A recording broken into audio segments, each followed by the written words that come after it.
रऊफ हसन साहब, you're a senior analyst, you're a senior, पता नहीं आपको politician कहूँ कि ना कहूँ, but आप बड़े अरसे से देख रहे हैं सियासत and you've been with PTI for the longest time.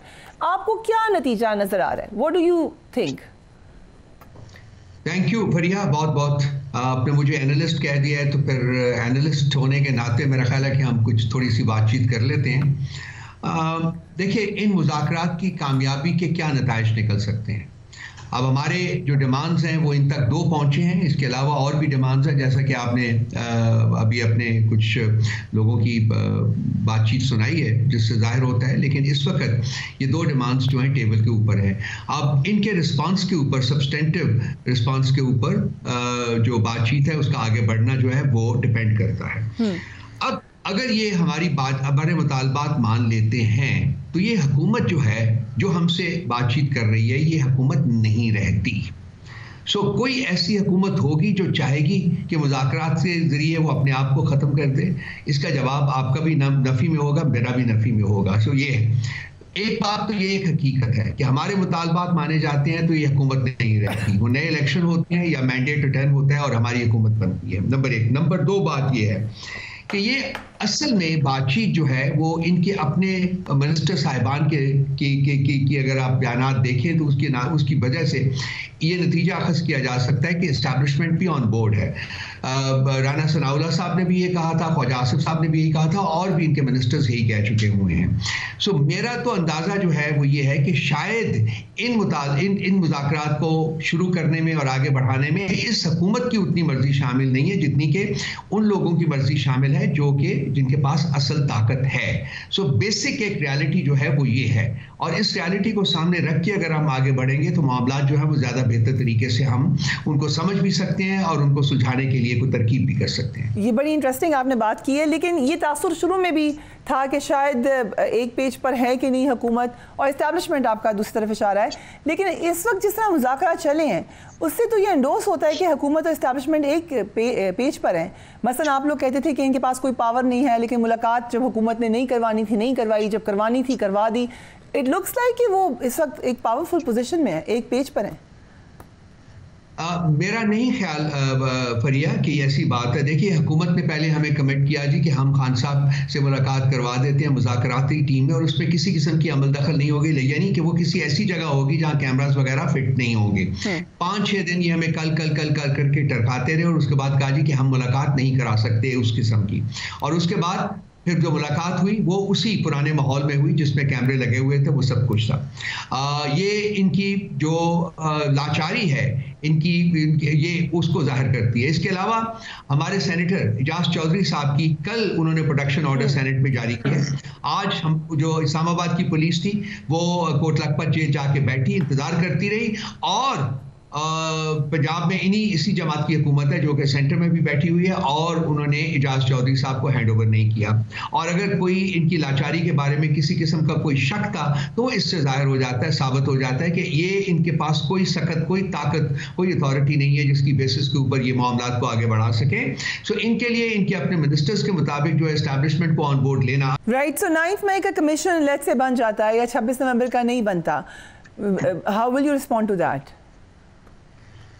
देखिए, ये जो बातचीत शुरू होगी फरिया, तो मेरा ख्याल है कि उसके बाद जो मामलात के ऊपर उनका पॉइंट ऑफ व्यू आएगा, हमारा पॉइंट ऑफ व्यू आएगा, उसके बाद देखेंगे कि क्या फैसला होता है। इस वक्त तक तो जो फैसला हमारा है, जो हमने कम्युनिकेट कर दिया है, वो ये है कि जी हम चाहेंगे कि जब हम मुतालबात 16 तारीख की मीटिंग में पेश करें तो अगली मीटिंग जो कि इसी महीने के अंदर होनी चाहिए, उसमें सब्सटेंटिव जवाब आना चाहिए। ये नहीं कि जी एक और मीटिंग और एक और मीटिंग, एक और मीटिंग, क्योंकि 31 जनवरी की डेडलाइन जो है वो कायम है।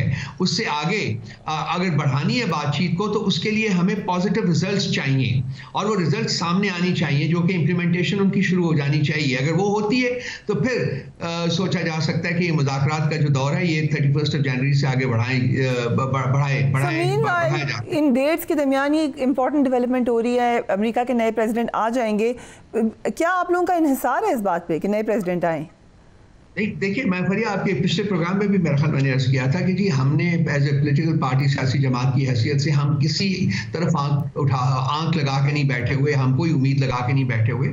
हमने हमेशा ये हमारी पार्टी की कंटेंशन, खान साहब की कंटेंशन ये रही है कि हमने अपने मामलात को अपने मुल्क के अंदर रह के अपने मुल्क के कानून के मुताबिक ही हल करना है। इसीलिए वो देख लिए डील तक वो एक्सेप्ट नहीं कर रहे। अब तो डील एक्सेप्ट करने के ऊपर उनको बहुत जोर है उनके ऊपर, लेकिन वो नहीं मान रहे। वो कह रहे हैं कि मैं अपने तमाम मुकदमात में सुरखरू होकर कोर्ट के जरिए मैं उसके बाद बाहर आऊंगा, उससे पहले नहीं आऊंगा। लेकिन ये जो मुतालबा है हमारा, ये असीरान जो हमारे हैं वो उनकी रिहाई के बारे में है। वो आगे लेके मीनवाइल एक इम्पॉर्टेंट डेवलपमेंट हुई है। आर्मी चीफ ने कल पेशावर में जो मुलाकात की है, वहाँ पे अली अमीन गंडापुर साहब भी मौजूद थे। उन्होंने बड़ी अहम स्टेटमेंट दी। उन्होंने कहा रियासत को रियासत है तो सियासत है, रियासत नहीं तो कुछ भी नहीं। हम मुत्तहिद होकर चलेंगे तो सूरत हाल बेहतर हो जाएगी। How do you look at this statement? देखिए, रियासत नहीं तो कुछ भी नहीं, इस बारे में तो कोई शक नहीं है। बिल्कुल होमोजेनिटी होनी चाहिए, बिल्कुल रियासत को मजबूत करना चाहिए, लेकिन उसके लिए एक बड़ा एक्विटेबल बेसिस होगा। तमाम लोगों को, तमाम जमातों को, तमाम लीडरान को एक ही नज़र से देखा जाएगा, उनके एक जैसे हकूक होंगे। बट ये तो एक जो तलखियाँ हैं उसमें ये बहुत बड़ी वजह है कि बहुत दफ़ा अपनी ग्रीवेंस में रियासत के ऊपर अटैक हुआ है सर, चाहे सोशल मीडिया पर हो चाहे कहीं और हो। मसलन अभी भी आपने कहा है कि इंसानी हकूक़ की बैनुल-अक़वामी तंजीमों को ख़त लिखेंगे, अब ये खान साहब ने बात की है। उसके बाद अब अगेन अगर आप आउटसाइड रीच करेंगे या आपके सोशल मीडिया पे टैग किया जाएगा मुख्तलिफ इदारों को, तो आपके ख्याल से इससे तलखियाँ कम होंगी या बढ़ेंगी? देखिए, ह्यूमन राइट्स वायलेशंस तो कुछ ढकी छुपी बात नहीं है ना, तमाम दुनिया को पता है, तमाम दुनिया इसके ऊपर स्टेटमेंट देती है। पाकिस्तान के मामले पाकिस्तान में हल हो, ये तो पीटीआई का मेन स्लोगन है। हाँ, तो ये हम वही कोशिश कर रहे हैं पिछले 2.5 साल से। हर कोर्ट के हर दरवाजा हमने खटखटाया, पार्लियामेंट के अंदर अदालतों में हम जा रहे हैं, सब कुछ यही कर रहे हैं ना।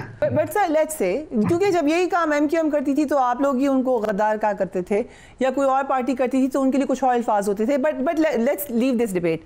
द क्वेश्चन इज, आपको क्या लगता है वो इदारे क्या कर सकते हैं? देखिए, वो अदारे ऑलरेडी बहुत कुछ कर रहे हैं। वो आपको पता है कि अभी जो मिलिट्री कोर्ट्स के बारे में स्टेटमेंट्स आई हैं, व्हाइट हाउस से आई है, यूके की गवर्नमेंट से आई है, ईयू से आई है, उन्होंने कहा है। इसके अलावा जो लोग बहुत सारे ममालिक में उनकी असेंबलीज जो हैं, उनकी कांग्रेसेस जो हैं, उनकी सेनेट्स जो हैं, उन्होंने करारदादें पास की हैं। बहुत से सेनेटर्स ने, कांग्रेसमैन ने, लेजिस्लेटर्स ने खतूत लिखे हैं अपनी हुकूमतों को कि वो पाकिस्तान में इंसानी हकूक की खिलाफ वर्जी जो है उसका नोटिस दें, और ये तमाम चीजें मौजूद हैं। And you think इसकी वजह से प्रेशर एक्सर्ट हो रहा है? हमें किसी को बताने की जरूरत नहीं है। And you believe कि इसकी वजह से प्रेशर एक्सर्ट हो रहा है?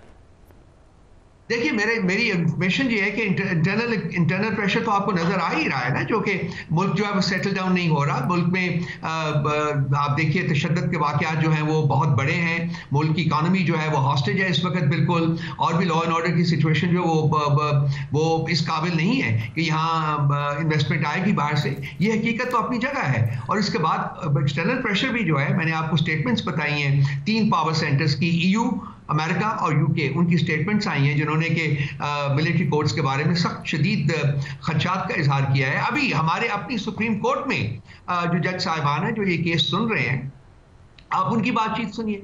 उन्होंने बड़े सब्सटेंटिव एंड फंडामेंटल सवालात रेज किए हैं। ओके, कल हम 2 सीनियर कानूनदानों से बात कर रहे थे, उन दोनों का ख्याल है कि ये फैसला शायद वो उसमें एंडोर्स हो जाएगा, बट अगेन ये उनका ओपिनियन है। Let's move on. Intra party election के हवाले से आपके लिए भी बड़ी खबर है। 21 जनवरी को गौहर खान साहब और आपको तलब कर लिया इलेक्शन कमीशन ने, क्या लग रहा है आपको, क्या होगा? पहले भी कई दफा तलब किया और उसके बाद हम ये उसको डिसीट कर देते हैं। आपसे मुकदमा उस दिन नहीं लगे, सुनते नहीं है। 4-5 दफा ये कर चुके हैं ये तमाशा।